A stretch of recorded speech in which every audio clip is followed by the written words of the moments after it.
Good morning! Another good morning! Ayan, bukas na naman si Madam. Siyempre, madilim-dilim pa.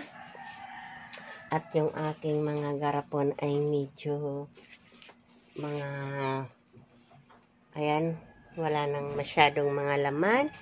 So, mag-o-order ako ngayon sa aking daily order. Kasi yung mga pangharapan ko talaga ay pang daily order. Kasi pag in-order mo yan sa Super 8, mas mahal sila. Hindi ko talaga alam kung bakit.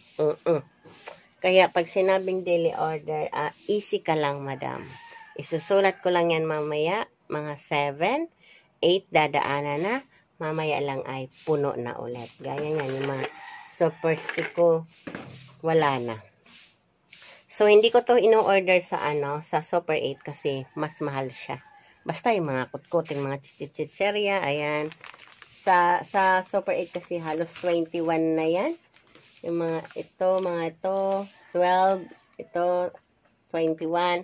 Pero pag sa daily order ko, ito, 11, tapos ito ay 19. Ayan. O, diba mga ka-viewers? Kaya, easy lang si madam pag nauubusan siya dito sa harapan. Kasi, pag kinuha yung listahan ng 8, ibabalik ng 10 or 11. O, diba? Maligam-gam na tubig muna tayo. Tapos, alam nyo na, morning, magluluto ng almusal ni Mia kasi papasok sa school. Tapos, kagabi, kumakain pa lang kami ng hapunan. May dumaan dito na tinapadaing. Yung daing na parang sariwa na galunggong. Parang nag-crave. Diba? Nag-crave si madam. Bumili ako ng isang balot na tinapa, 2 balot na diba? 170 inabot mga ka-viewers. Habi ko, nagdaing-daing ka na nga lang. 170 pa din. Grabe na talaga ngayon ang mahal ng mga bilihin. O, diba? So, di yan ang inulam namin. Tapos, naggayat ako ng 3 pipino. Tapos, kamatis. Ay, mga ka-viewers. Naparami ang kanin ni madam. Ayan, nadagdagan ang timbang. Timbang agad din. Tapos, kagabi pa lang sarap din ang kain ni Mia. Sarap ng kain namin. Tuwan-tuwa pa kami kasi bihira kaming umuulam ng ganun pag gabi. Ang ulam, pag ganun lang ang ulam, ang feeling lang ng mga anak ko. Umaga. So, pagbaba nung isang anak ko na nag-work from home, sabi niya, Mama, ano ulam? Sabi ko, surprise! Ay, nakatakip. Sabi ko, surprise! Tapos, alam kong mapapasigaw ka pag binuksan mo ko to at makita mo yung ulam. Siyempre, favorite din nila yun dahil bihira lang nila. Maulam yung sa gabi. Tapos, ngayon lang din ako alas nakabili. Hindi rin ako nakakabili nun. Pag umaga, hindi kami nakakaulam basta kasi bihira lang dumaan dito yung ganong may daing-daing na yun. So, pag hawak ko nung lagayan, sabi ko, ayan surprise. Kasi sakto bumaba siya, nasa misa ako. Surprise. Pag ganyan ko, nakita niyo. Sabi ko, diba? Siyempre, takbo siya agad ko siya kanin. Diba, ganun. Pero, ito ang siste. Kumakain pa lang kagabi si Mia. Ang sabi agad Mama, gusto ko ulam bukas tosino. Diba? Gabi pa lang may order na. Palalahanan ako ano ulam niya sa para kahit tulog siya, niluluto mo. Sure siya na ang bibili, lulutuin mong ulam ay yung favorite niya. Diba? Kasi minsan, pag maaga siya nagigising at hindi pa nakakasalang, gusto mga ganun. Ano sabihin niya, tapos siyempre tatawad ako, huwag na, itlog na lang, kasi alam mo naman na, hindi masyadong ma-healthy baga. O, siyempre, hindi naman pwede laging yung ganong klaseng pagkain. Kasi nga, siyempre, hindi healthy. Tapos, itlog na lang, medyo healthy, ganan. O kaya, yun nga, itlog. Lalagyan ko na lang hotdog kasi ang order niya, hotdog. Sabi ko, hindi lalagyan na lang natin ng itlog, hotdog, para at least may healthy naman. Kasi siyempre, mas okay naman pag at itlog, di ba? Yan, gano'n na lang. Ngayon, kagabi, Mama, tosina. So, dahil sa ang tagal naman ang hindi kami nagtutusina, ayan, kaya tosina ang lulutuin niya ni Madam. Ayan nga.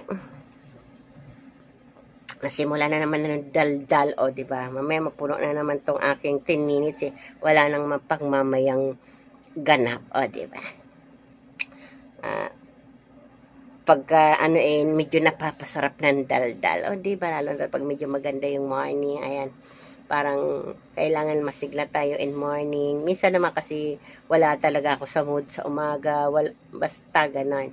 Pero pag nasa mood naman ako, ayan, pag napadaldal is daldal talaga. Ayan. Kaya masanay na kayo sa kay daldalirang madam. Di sa inyo lang naman ako daldalira, sa inyo rin lang naman ako chismosa. Kasi wala man lang talaga akong kachismisan dito. Dito lang ako sa loob ng tindahan, sa loob ng bahay. Ayun, kung hindi pa ako humarap sa inyo, wala pa akong kachismisan mga ka-viewers. Kaya, ayan, bukod tanging kayo lang yung kachikahan ko. Tapos yung kumari ko dito na nakakapasok dito sa bahay. Yan lang ang aking kachikahan. May isa akong kumari. Hindi na ako chinachika. Nawala na. Diba kasi dahil lang sa mga utang-utang. Yung mga utang-utang na yan talaga kahit kailang panira talaga ng kumare. Kasi nagalit ang kumare ko sa akin dahil lang sa hindi ko pinautang. Anong basta yun ang narinig kong topic na ikinagulat ko na hindi ko naman alam na may galit pala sa akin dahil sa kisyong umutang tapos kisyo hindi ko raw pinautang. At diba, hindi ka na nga nagpautang, nagalit pa sa iyo. Ganon. Basta ganon. Dahil sa utang nawalan ako ng kumare, okay lang, ganyan talaga. Ganyan talaga ang buhay. Tanggapin natin kung ano ang gusto ng kumare natin. Basta hindi ako galit kasi hindi ko alam na may ganong galit pala kasi. Hindi ko alam kung anong ginawa ko, hindi ko alam kung anong reaction ko. Basta nalaman ko na lang nagalit sa akin dahil nga sa utang. Dahil sa pag-utang daw na kisyo. Basta ganon. Hindi ko alam ang topic talaga mga ka-viewers kasi nung mangyari yun, hindi ko alam na ikinagalit niya. Ayun, hindi ko may paliwanag kasi wala akong kamalay-malay na may galit portion na pala. O sa awa ng Diyos, hindi na nga ako binabate, galit na nga sa akin, hindi pa ako binabayaran. O, diba? Sana all, galit na, hindi pa binayaran. Naman sana nagalit pa sa binayaran ako na. Ayan, kaya wala na akong kachikahan ngayon. Ayan, wala na akong kachika-chika. Ganon talaga. Di ka nagpautang, madam Pero hindi ko alam kung anong reason ko nun. Basta ang reason ko lang nun, alam kong hindi ko muna siya pinautang kasi may parating ako at mauubusan talaga ako dito sa tindahan. So dahil kumari ko naman siya at lagi naman siyang pumupunta-punta dito, inisip ko na mas more na makakaintindi siya. Kasi nga, syempre, kumari, di ba? So, dahil sa hindi ako naintindihan, okay, thanks. Thank you po. Ganun talaga ang buhay. Pero okay lang. Okay lang naman kay madam. Masama daw ang ng galit. Kung galit sila, hindi ako galit. Diba? Bye-bye! Magluluto na ako ng tosino. At si Mia ay gigisingin ko na at kakain na po ng almusal. Ayan nga mga ka-viewers. Magluluto na tayo. Ayan. Charan! Siyempre, galing to sa ating tindahan. Ayan, dalawa siya mga ka-viewers. Dahil nga sa, siyempre, pag naluto ito mga ka-viewers, ang kunti-kunti na lang. Tapos, siyempre, hindi lang naman si Mia ang kakain. May matatanda na. Siyempre, pag nag-request si Mia, dama na yung matatanda. So, yung mga matatanda, tuwan-tuwa naman pag ito ang niluto ko. Diba? Kasi gustong-gusto rin nila ito, lalo na si Mr. Kaso si Mr. siyempre masyadong hinahigpitan ko niyan, kaya hindi ko masyadong nalulutuan yung si Mia. Kasi pag nilutuan ko si Mia, yan talaga uulamin. So, bawal nga ito kay Mr. kasi matamis na, diba? Kaya, ayan, pamisan-misan, sa loob na isang buwan, isang beses, or sa loob ng 2 linggo, isang beses, kaya request na yun. Pero kasi, minsan tinitipid ko isa lang niluto para kay Mia lang. Tapos minsan itlog kami, ganun. Kasi nga semester nga. Medyo bawal-bawal. Okay lang si Mia ay bata pa. O, diba? Diyan lang kayo, isasalang ko na. Ayan na nga mga ka-viewers, sinalang ko na. Tapos, syempre, iiwanan natin yan. At pupunta naman tayo sa tindahan. Babalikan natin yan mamaya. Kasi may tubig pa naman. Ano na pala? 5:45 na mga ka-viewers. Gisingin na natin si Mia. Ayan. Napadadala ko sa inyo.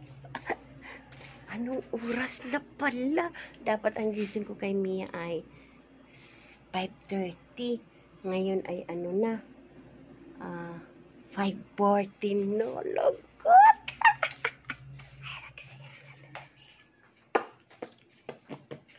Dito kasi siya natutulog sa akin. Baby girl! Wake up na!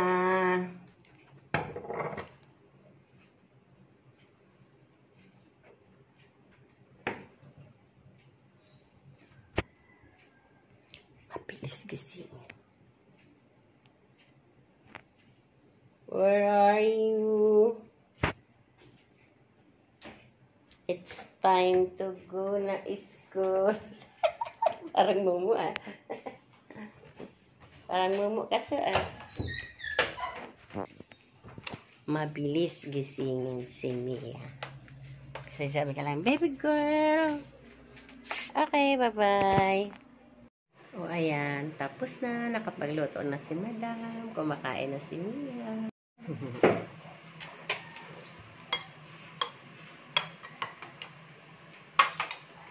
Sarap.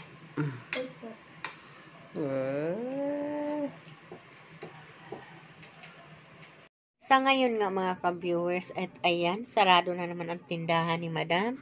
Dahil nga ang oras ay, ayun nga, magtuto na, 1:45 na. So, maligo muna talaga si Madam. Ngayon, ito yung in-order na kanina para dito sa ating pangharapan na medyo maliwanag na.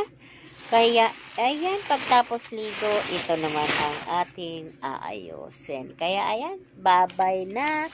Happy lang ang life. Mamaliligo na si Madam.